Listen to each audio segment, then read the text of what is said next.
자, 그럼 권상우보다 훨씬 잘생긴 우리 IBK 투자증권 박근영 부장님 모셔보도록 하겠습니다. 어서 오세요. 안녕하십니까. 네, 안녕하십니까? 네. 뭐 부인은 안 하시네요. 네. 당연하죠. 별로 뭐 권상우보다 훨씬 그러면 낫죠. 에이 그 정도는 아니죠. 이렇게 나와야 되는데. 에이, 딱히 개인적으로 드릴 말씀은 없습니다. 아 그래. 권상우보다 낫다고 생각하시는 거죠? 아유, 드릴 말씀은 없습니다. 부인도 긍정도 안 하고 긍정도 부인도 안 하고. 네, 뭐 제가 무슨 말을 하겠습니까? 사실 권상우 그렇게 잘생긴 거 아니에요. 박근영 부장님 훨씬 잘생기셨죠. 머리를 너무 과하게 못 갔는데. 컬 잘 나왔는데 왜? 자, 그러면 항상 시간이 부족해서 오늘도 타이트하게 한번 가보죠. 시장 동향부터 짚어주신다면요.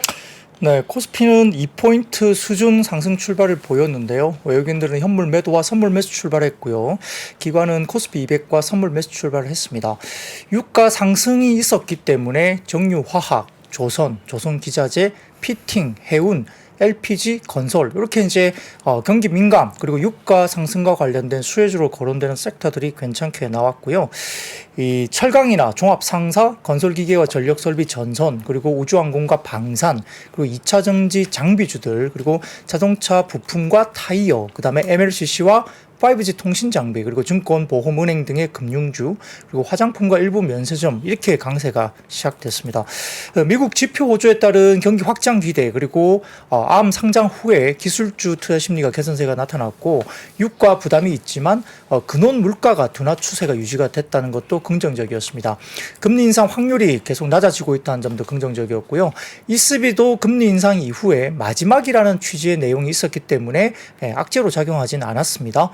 그리고 11월 미국 쪽의 금리 동결 확률도 65%까지 올라가면서 연내 금리를 추가적으로 인상한다는 이야기는 다소 조금 수그러드는 모습이었기 때문에 실제 지금 그냥 금리 동결로 그냥 연말까지 가는 게 가장 높은 확률로 나와 있습니다.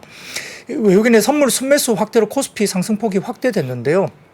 오늘 11시에 중국의 8월 경제 지표가 발표가 됐는데 소비와 생산 관련된 부분에 대해서 서프라이즈 지표가 나왔고요. 연말 재고 순환 개선 기대감이 지속됐습니다. 사진을 띄워주시면 이와 관련된 자료가 나오는데요. 이 자료는 한화투자증권에서 올려주신 건데 이 산업 생산과 그 다음에 소매 판매 관련된 부분에 대해서 기존 추정치 컨센 대비 서프라이즈한 지표가 일단 나왔으니까요. 이거는 그냥 참고하시고 네. 흐름이 어떤지 이렇게 그냥 표로 보시면 될 것 같습니다.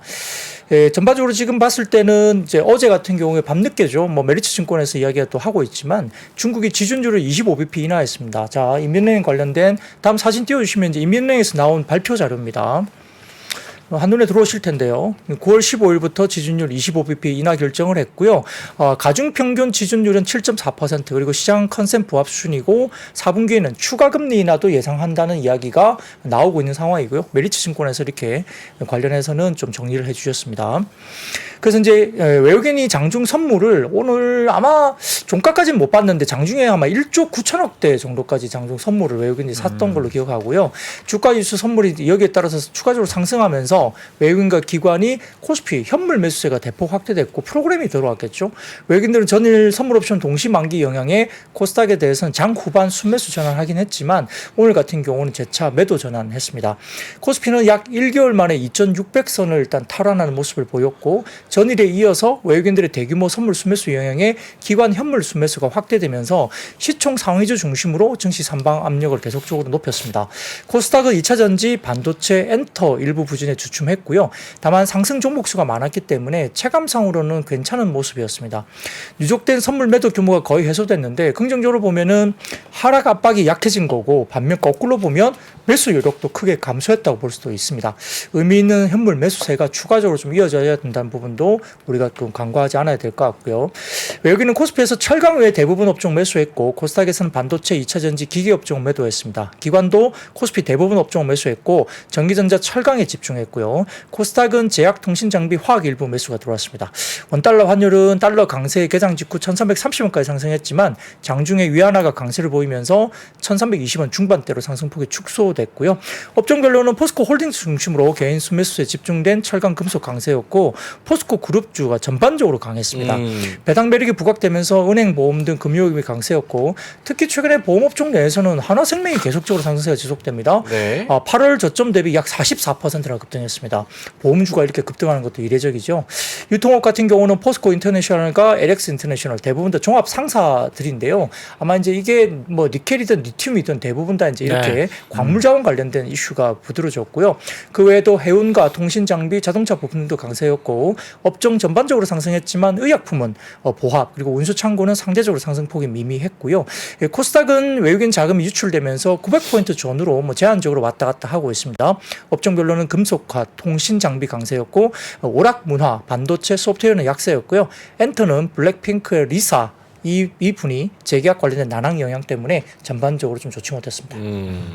리사 재계약해야 되는데 아쉽네요. 자, 내일 모레 콘서트 하잖아요. 리사가요? 어. 그래요? 그 블랙핑크 콘서트예요 우리나라에서. 오. 전국 투어 끝나고 마지막 이제 진짜요? 한국에서 하는데 거기서 결정하겠죠. 뭐. 결정이 아니라 뭐 콘서트에서? 콘서트에서 뭐 마지막이면 마지막 인사 하고 갈 거 아니에요. 마지막처럼 노래 있어요. 블랙핑크 노래. 잘한다. 자. 춤도 춰라. 알겠습니다. 콘서트에서. 근데 이제 블랙핑크는 재계약을 안 하면 뭐 대형 악재겠고요. 그렇죠. 재계약을 해도 악재일 것 같아요. 왜요?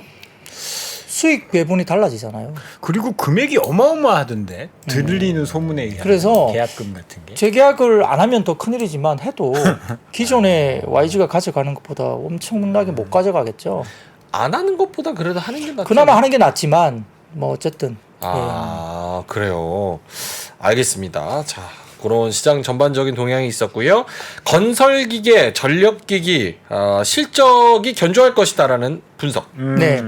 뭐 이 시간 끝나고 심층에서 이제 아까 변압기 이야기를 하신다 했는데요. 네. 뭐 약간 건설기계와 전력기계 조금 비슷하게 같이 움직이는 분위기가 되고 있습니다. 그렇죠. 그래서 이제 이게 인프라 관련된 이기 때문에 그러한 상황이고요.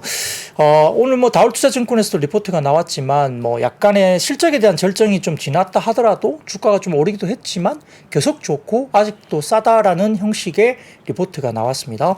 결정을 지났더라도 계속 좋다? 네, 뭐 그리고 밸류에이션 상으로도 네. 좀 아직도 싸다는 이야기인데요. 그 이야기를 좀 드려보겠습니다. 자, 3분기에는 약간의 수익성 하락에 대한 우려가 사실 있습니다. 네. 왜 그러냐면 전체적으로 3분기 관련해서 OPM 그러니까 영업이익률의 하강이 피크아웃 가능성에 대한 우려가 좀 사실 있는 사실이에요. 근데 네. 이제 왜 그러냐면 계절적으로 비용 증가가 좀 되는 국면이고 또 프로모션에 좀 3분기에 좀 들어가는 이슈도 좀 있다고 합니다. 그래서 비용단에 대해서 약간의 그 마진율을 좀 깎아먹는 이슈가 좀 있을 수 있다는 이야기가 나오고 있는데요. 그러나 전반적으로 봤을 때는 실적도 아직 견조하고 다울투자증권 입장에서는 올해 연간 EPS를 건설기계 3사를 적게는 21%에서 어떤 특정 회사는 54%까지 상향 조정하면서 적정 주가를 모두 상향 조정했습니다. 선진 시장에서의 결국은 마켓쉐어가 돌파가 관건이라는 핵심적인 이야기가 있는데요. 실제 굴삭기 가동 시간은 유럽이 7월에 YY 전년비 플러스 반전을 했고요. 북미도 4개월 만에 전년비 플러스 반전을 했다고 합니다. 그리고 9월 10일까지의 관세청 수출 데이터에서 북미는 플러스 41%나 올라오면서 유럽이 마이너스 11% 조금 주춤했지만 북미 쪽의 상승성이 워낙 좋았기 때문에 합산 선진시장 강세가 3분기도 계속됐다는 겁니다.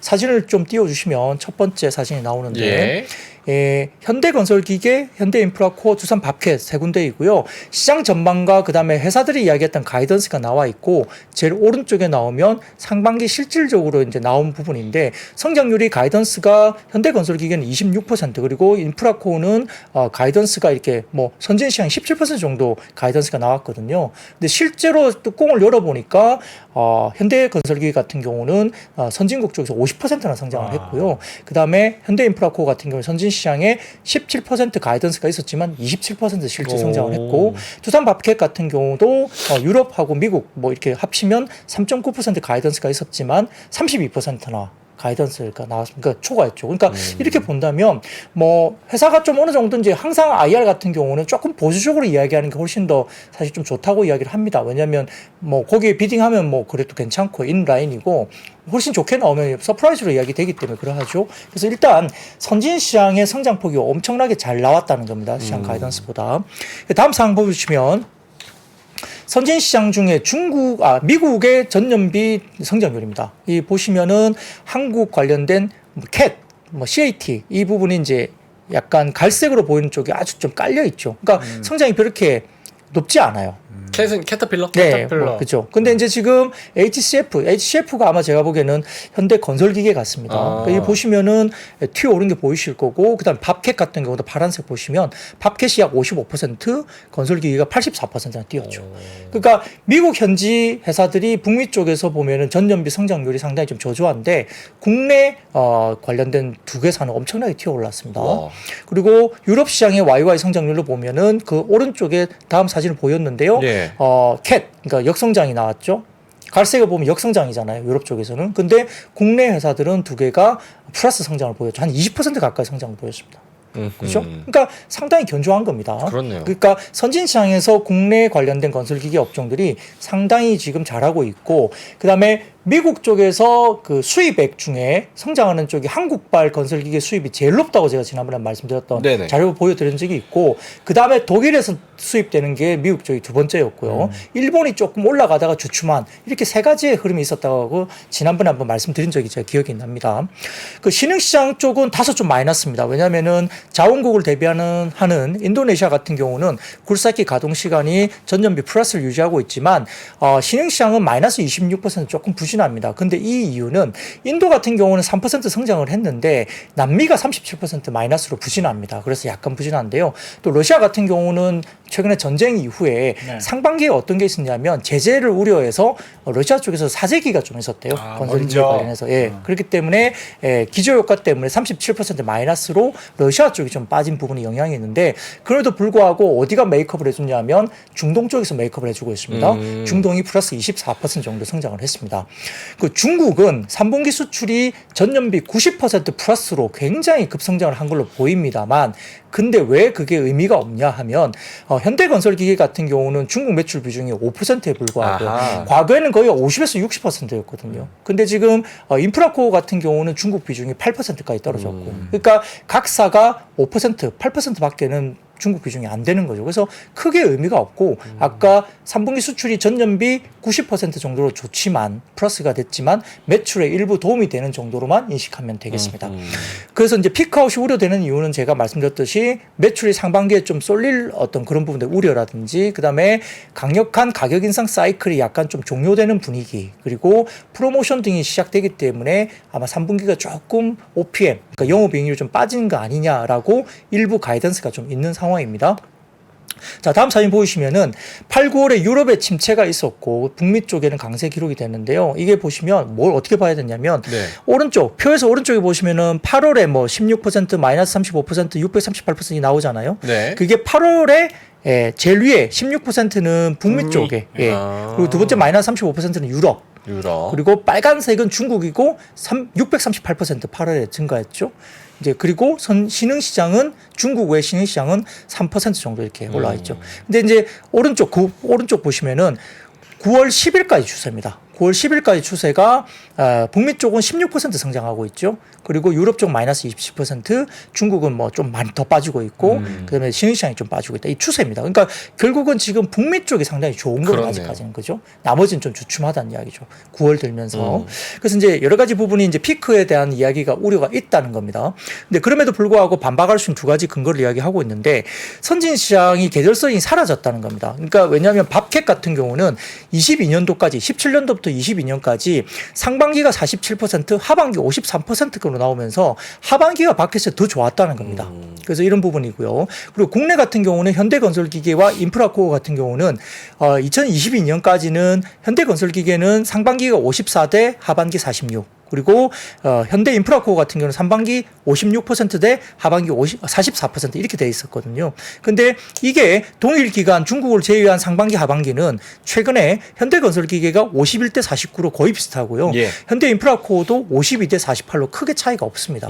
계절성이 없어졌다는 겁니다. 그래서 하반기 매출 감소했다는 고정비 효과 등이 뭐 그리 크지 않을 가능성이 크다라고 이야기하고 있고, 이 두 번째 반박 자료는 3분기 수출 데이터에서 가격 효과가 아직까지 남아있더라는 겁니다. 그래서 실적 발표에서 판가 인상과 원가 상승에 영향을 공개하는 회사 중에 유일한 회사가 현대건설기계가 이렇게 그걸 이야기를 한다 그래요. 근데 2분기에 스프레드가 그러니까 판가 인상과 원가 상승에 대한 스프레드가 플러스 2.6%포인트로 판가 인상이 더 높았다는 겁니다. 원가 인상보다. 원가 올라간 것보다 제품 가격이 더 많이 올랐다. 그렇죠. 예, 그래서 2분기에 실적 발표 때 그걸 이제 이야기를 했다는 겁니다. 현재 그만큼 이제 수요가 많다는 얘기겠죠. 네, 그렇죠. 그래서 22년에 판가 인상의 영향을 고스란히 보여줬고, 그리고 관세청 수출 데이터에서 3분기 수출 물량에서 가격 인상 효과가 더 확연하게 나타나는 게 확인됐다는 겁니다. 그래서 3분기 영업이익 마진율이 소폭 조금 빠질 거라고 예상치를 제시하고는 있지만 실제로는 굉장히 선전해서 굉장히 숫자가 잘 나올 가능성이 더 높다라고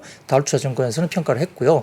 그다음 다음 사진 보시면 북미 수출 증가에서 피해 효과가 확대되고 있다 모습인데, 이게 뭐냐면은 이 막대 그래프는 이렇게 보면 이 막대 그래프 가운데에서 회색으로 보이는 그 북미의 Q 물량의 효과고요. 그다음에 갈색으로 보이는 막대 그래프 부분이 북미의 가격의 효과입니다. 그래서 전체적으로 킬로그램당 얼마냐 이렇게 봤을 때 상당히 북미의 피해 가격의 효과와 북미의 물량의 효과가 같이 양으로 나오죠. 그죠? 양으로 나옵니다. 그죠? 네. 그게 오른쪽으로 보시면 돼요. 네. 퍼센테이지가 0%보다 높아요. 막대 그래프가. 그 양의 효과가 있고요. 그다음에 그 실선으로 보이는 검은색은 뭐냐면 북미 쪽의 평균 판매 단가인데 좌를 보십니다. 좌. 이 좌를 보시면은 계속 올라오잖아요. 그렇죠. 킬로그램당 뭐 어떻게 돼 있는데 4.5 정도에서 계속 올라오는 거 4.9까지 올라오죠. 그러니까 가격도 북미 쪽의 평균 판매 단가가 올라오고 있고, 그에 대한 효과는 오른쪽 보시면 퍼센테이지가 양의 효과가 나타나고 있죠. 그래서 Q의 효과와 그다음에 P의 효과가 어떻게 나타나는지를 이렇게 도식으로 막대 그래프로 보여주는 거죠. 그러니까 둘 다 좋아요. 가격도 올라오고 Q의 효과도 좋죠. 북미 쪽은. 그래서 북미 쪽이 상당히 좋다는 겁니다. 그리고 다음 오른쪽 보시면 유럽 수출 증가에서 P와 믹스 효과가 기대되는데, 이쪽 보면 유럽 쪽은 P의 효과는 그 갈색으로 플러스권에서 유지가 되어 있습니다. 그죠? 근데 Q의 효과는 빠지고 있죠. 마이너스로 빠지고 있어요. 그러니까 플러스 마이너스가 혼재되어 있습니다. 그죠? 근데 네. 이제 가격의 효과는 왼쪽 보시면은 4.7로 이제 또 올라오고 있습니다. 그죠? 유럽 쪽도. 그래서 약간의 물량이 주는 것은 유럽 쪽이 있긴 하지만 가격 효과가 아직까지 확실히 있다는 걸 보여주는 겁니다. 물량이 주는데 가격이 올라가는 건 조금 우리가 경제학에서 배운 좀 논리는 좀 아니지만 뭔가 또 있긴 뭐 하나 있긴 봐요. 있나 봐요. 예. 그래서 뭐 그게 뭐 시차도 있을 수 네, 있고. 그럴 수 있습니다. 우리 지난번에 변압기 이야기했을 때 그렇죠. 월간에 확 까졌잖아요. 그다음에 다시 올랐죠. 다시 올랐죠. 그래서 변압기 기억을 하실지 모르겠지만 9월 10일까지 대형 변압기 수출액이 8월 월간 수출액을 이미 10일까지가 훨씬 더 오버한 숫자가 나왔죠. 그러니까 그런 게 뭔가 있는 것 같습니다. 네. 그래서 이제 4분, 그러니까 24년까지에 대한 실적 예상을 봤을 때 매출은 성장하고 그다음에 영업이익률이 약간의 슬라이스하게 빠진 추세가 나올 수도 있다는 점에서는 전반적으로 제시를 할 수 있는 부분들이 매출액은 밥켓이 플러스 7% 성장, 그리고 아까 말씀드렸던 인프라코어와 건설기계 같은 경우는 두 개사가 약 11% 정도 성장할 것으로 보입니다. 매출액을. 다울투자증권의 개념이에요. 근데 이제 마진율은 밥켓이 마이너스 2.5% 조금 빠질 걸로 봤고, 그다음에 현대건설기계와 인프라코어 같은 경우는 마진율을 0.8에서 약 1%포인트 정도 빠질 걸로 봤습니다. 근데 이제 매출이 늘어나니까 전체적인 이익은 더 성장하는 걸로 보는 거죠. 근데 성장이 끝났다 하더라도 지금 PER 10배 정도 수준의 언저리다라는 건데요. 아직까지 싸다는 거예요. 그래서 밥켓이 가장 좋았던 시절에 PER 밸류에이션이 15배 정도까지 받았던 거고요. 글로벌 피어 그룹이 지금 현재 글로벌에서 시장에서 현재 밸류에이션이 15배에서 20배 정도 받고 있습니다. 그러니까 아직도 10배가 안 되는 종목이기 때문에 아직 싸다는 거고요. 그래서 두산밥켓과 지금 현대인프라코어 같은 경우는 PER 6배를 지금 하회하는 수준이기 때문에 아직도 PER 타격 10배 정도 주는 것은 아무런 문제가 없다는 이야기입니다. 그래서 그렇게 보면 아직도 싸다는 이야기가 보이는 거죠. 근데 이제 상대적으로 좀 싼 것은 현대인프라코어와 밥켓이 좀 싸고요. 현대건설기계는 조금 밸류가 좀 더 높기 때문에 상대적으로 저평가 매력은 두산밥켓과 현대인프라코어 쪽으로 이제 점수를 좀 더 다울투자증권이 줬습니다. 그보다 좀 이어서 변압기 쪽 한 가지만 말씀 더 드릴게요. 자, 사진 띄워주시면 예, 미국 변압기 PPI라고 하는데 이거 사진을 좀 띄워주세요. 이건데요. 프레드 쪽에서 가져온 건데 계속 뛰어 올라가죠. 그렇네요. 네, 그러니까 이게 변압기 관련된 7월에 이어서 8월에 미국 변압기 PPI 또한 또다시 신고가를 달성하고 있습니다. 이게 9월 14일 기준입니다. 그래서 이게 조기 주식회라는 플랫폼에서 제가 가져왔는데 프레드에 나오는 그 자료입니다. 그래서 이 보시면은 계속 변압기 쪽이 올라가니까 심층 인터뷰 쪽에서 이런 이야기를 좀 나누시면 될 것 같고, 그래서 네. 건설기계와 전력기기 쪽은 같이 움직임이 좀 비슷하게 상당히 좋은 환경에서 가고 있다 이렇게 보시면 될 것 같습니다. 그런데 그놈의 이제 피크아웃 논란. 피크아웃 논란.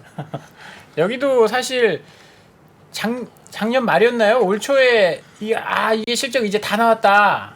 이제 피크아웃이다. 수주도 이제 뭐 더 좋아질 게 없고 막 그러면서 주가 좀 빠졌다가 뚜껑 열어보니까 수주 계속 잘 되고. 변압기, 건설기. 둘 다. 그래서 주가가 계속 올라왔잖아요. 근데 지금 어느 정도 좀 많이 올라오니까 약간 뭐 실적에 대한 부담감들 그런 게 뭐 이 보고서에서도 좋긴 좋은데 실적은 조금 뭐 떨어질 수 있다.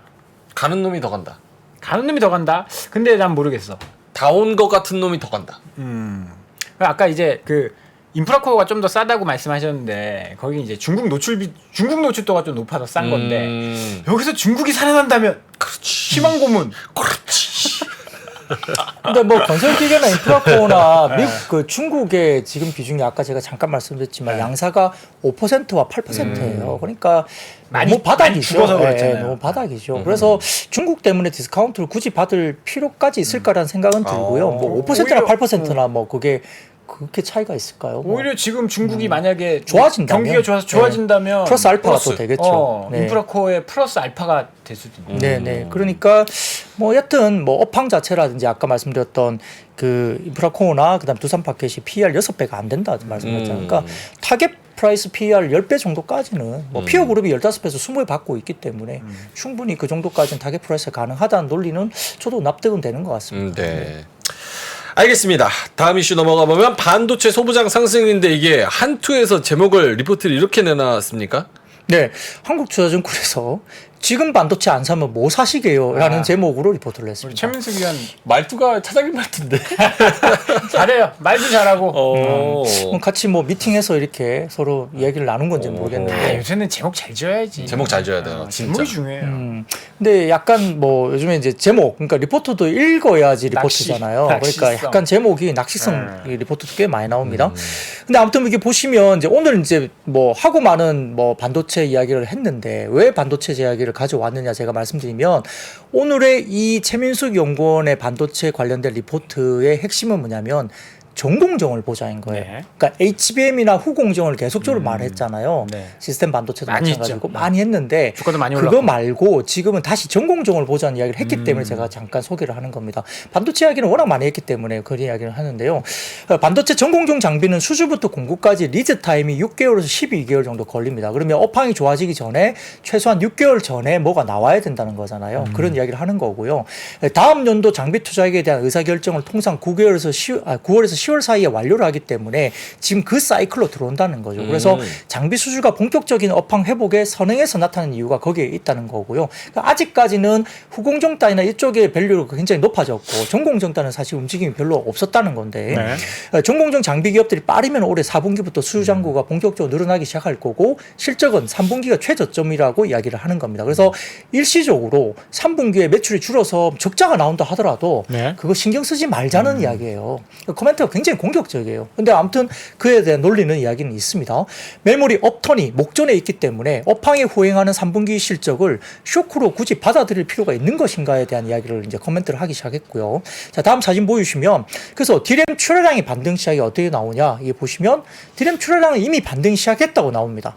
그 전체적으로 YY 증가율인데 전 세계 디램 3개월 이동평균 출하량이 이미 반등이 디램 쪽은 이제 플러스권으로 이제 반등이 본격화됐다는 이야기를 한투증권에서 이야기하고 있는 거고 디램의 수급도 24년부터는 공급 부족이 예상된다. 이게 완전히 나오는 거죠. 그래서 오른쪽 보시면은 동그랗게 쳐지는 게 공급 부족으로 들어가는 이야기죠. 쇼티지. 네, 쇼티지죠. 그리고 그 다음 사진 보시면 디램의 평균 판매 단가 추이인데 올해 3분기부터 반등이 예상되고 있고요. 다음 그림이요? 네네. 네, 요거네요. 네. 네.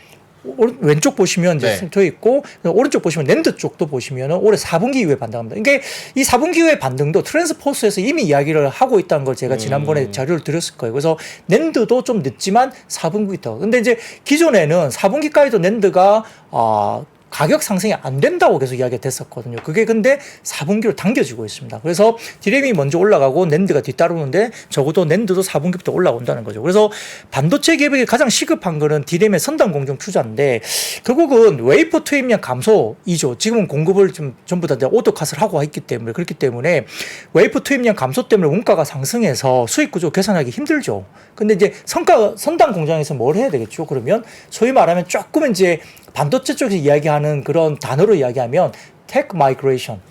그러니까 이제 기술의 어떤 진보를 하기 위해서 뭔가 비싼 거 만들어야지. 비싼 미세화 거. 공정이라든지 뭔가를 해야 된다는 거죠. 그걸 이제 테크 마이그레이션이라고 하는데 그걸 해야 된다는 겁니다. 그래서 그게 필수적으로 갈 수밖에 없기 때문에 결국은 디램에 대한 중요도가 상승하면서 투자 우선순위를 갖게 될 것이다 보는 거고요. 실질적으로 지금 한투증권에서는 결국은 삼성전자와 하이닉스 모두 14나노대인 1A 그리고 12나노대인 1B 디램 투자를 앞당기고 있는 것으로 확인했다라고 평가했습니다. 그래서 아마 24년 장비 투자는 아마 좀 올라올 것으로 보는데 다만 전공정 장비 업종은 낸드 쪽보다는 디램 노출도가 높은 기업을 좀 선호해서 봐야 된다라고 평가를 했고요. 거기에 따라서 장비 관련주 중에 전공정 장비 비중에 대해서 유진테크를 탑픽으로 잡았고 차선호주는 주성 엔지니어링 그다음에 HP, SP를 봤습니다. 그래서 유진테크 최근에 움직임이 굉장히 좋아요. 많이 올랐어요. 주성 엔지니어링도 굉장히 괜찮았어요. 엄청 올랐습니다. 예, 그래서 이런 부분들에 대해서 후공정만 계속적으로 포인트를 받다가 지금은 전공정 쪽으로 확대되면서 이제는 전공정까지 밸류에이션을 받아야 된다라고 이야기를 하는 거죠. 그래서 이렇게 되게 중요하고요. 자, 다음 사진 보여주시면 마이크론 관련된 부분입니다. 사진 좀 띄워주세요. 바클레이. 예. 시티에 이어서 바클레이저도 마이크론 목표 주가를 75달러에서 80달러로 상향 조정했습니다. 그래서 중국 영향에도 불구하고 수요와 가격 환경에 큰 변화가 없기 때문에 비트그로스와 가격 전망을 상향 조정했고요. 그다음에 이제 How bad is could be? 그러니까 이게 뭐냐면 얼마나 더 나빠질 수 있을지 우려를 하지만 숫자는 올라갈 거고 주가도 움직일 거다 이렇게 이야기를 하는 것 같습니다. 그리고 다음 사진 보여주시면은 셈이라고 해가지고 이게 한국 뭐 그 반도체 협회인 것 같아요.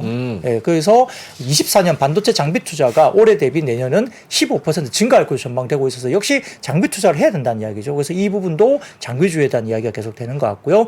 그 다음에 마지막 사진 보여주시면은 ANG 리서치라는 곳에서 나온 겁니다. 이게 뭘 보시냐면 제일 아래쪽에 빨갛게 줄거진 거 보세요.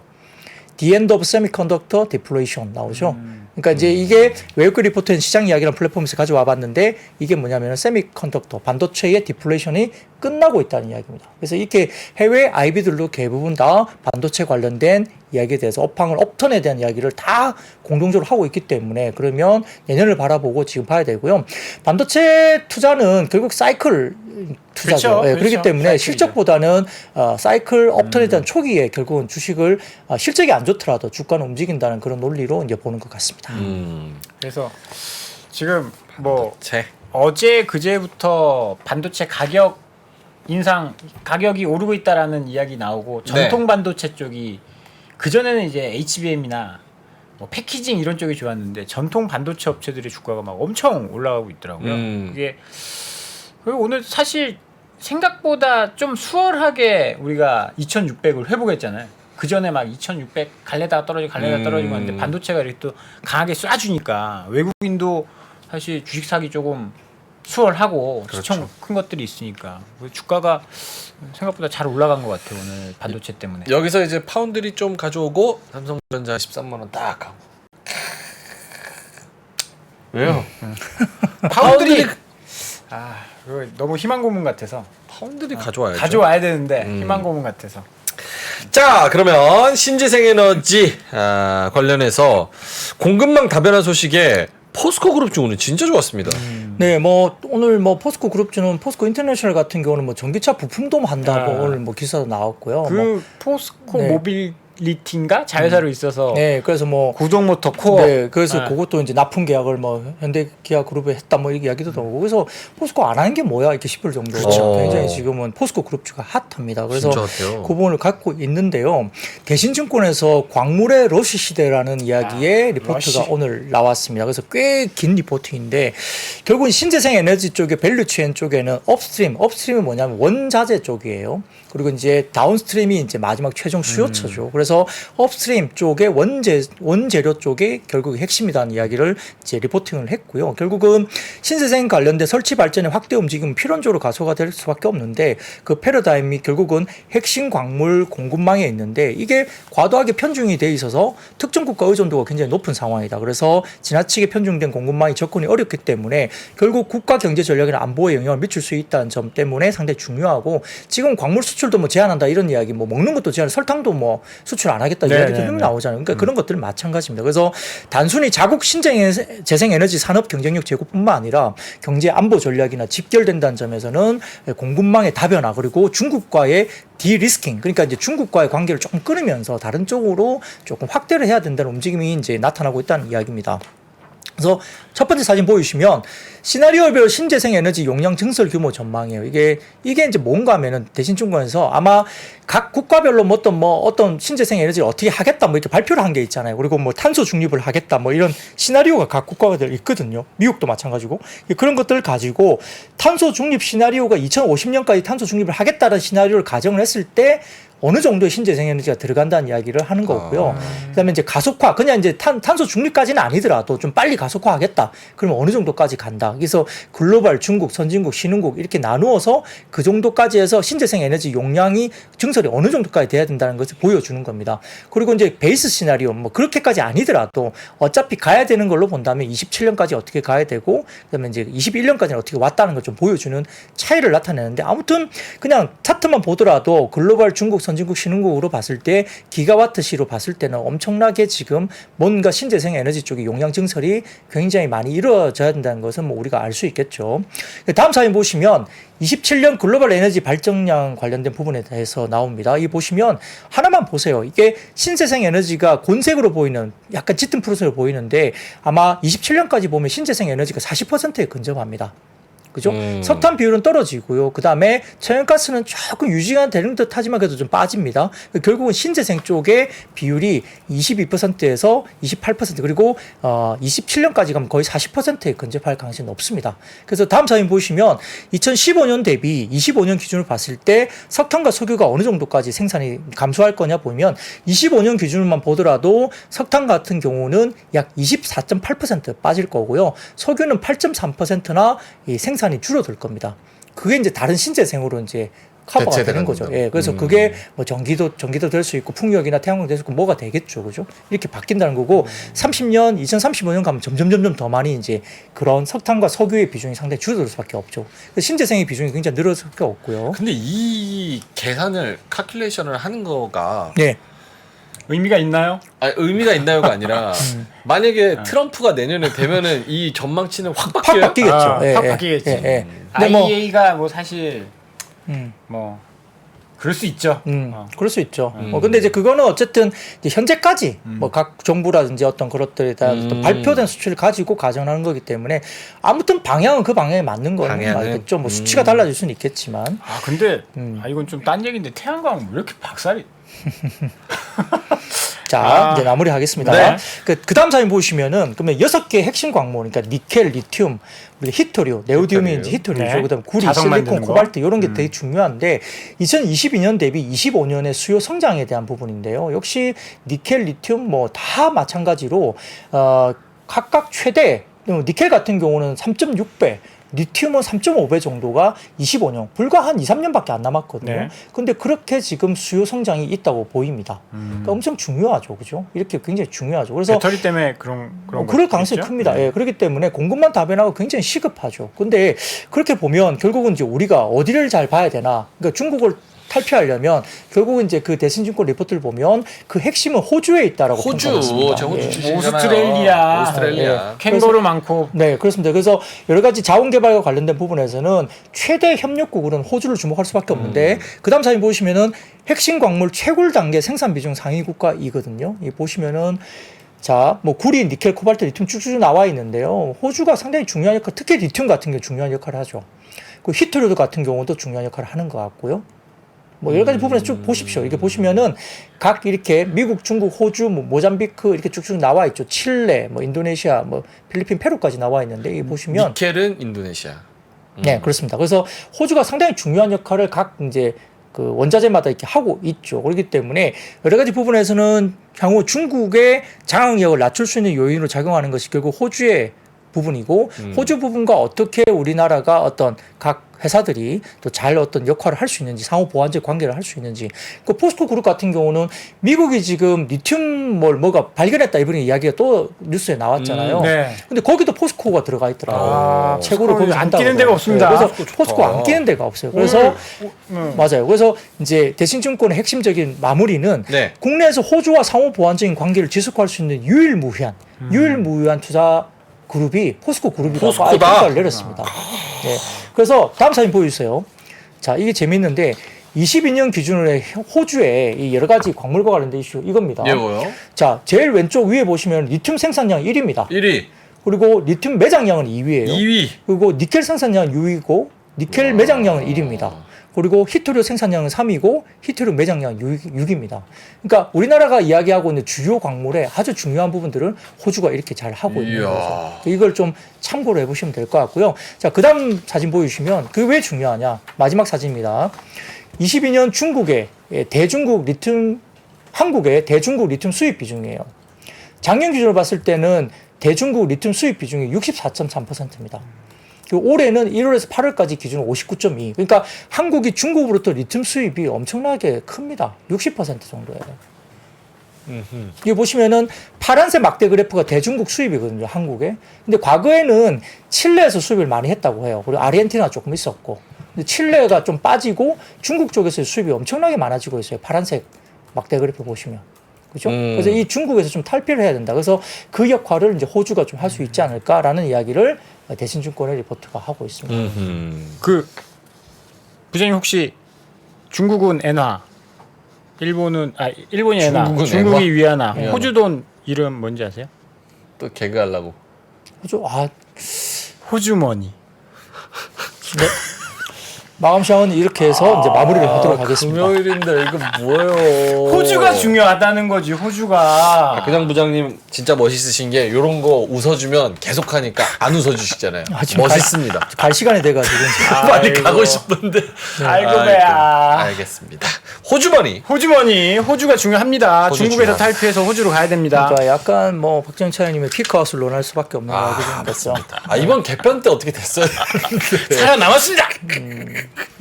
다음 개편까지. 그러니까 뭐 여러분과 함께합니다. 3프로 TV는 굉장히 유연한 조직이잖아요. 맞아요. 그래서 언제 약속을 지키는 조직. 유연하게. 예. 알겠습니다. 자, 그러면 금요일까지 또 고생해주신 우리 박근영 부장님은 여기서 인사드리도록 하겠습니다. 주말 즐겁게 보내시고요. 맛있는 거 드시고 데일리인트 IBK 투자증권 박근형 부장님이었습니다. 고맙습니다. 네, 고맙습니다. 감사합니다. 장 시작 전부터 종료까지 쏟아지는 수많은 뉴스와 정보들. 이 중에서 어떤 것이 투자에 정말 도움이 되는 정보일까요? 3프로의 증시 셔터맨 박근영 마스터가 직접 정보를 선별하고 투자의 힌트를 드립니다. 시간도 아끼고 투자 아이디어도 얻는 시간, 박근영 부장의 마켓 힌트와 함께 하세요. 자세한 사항은 3프로 TV 앱과 홈페이지를 확인하세요.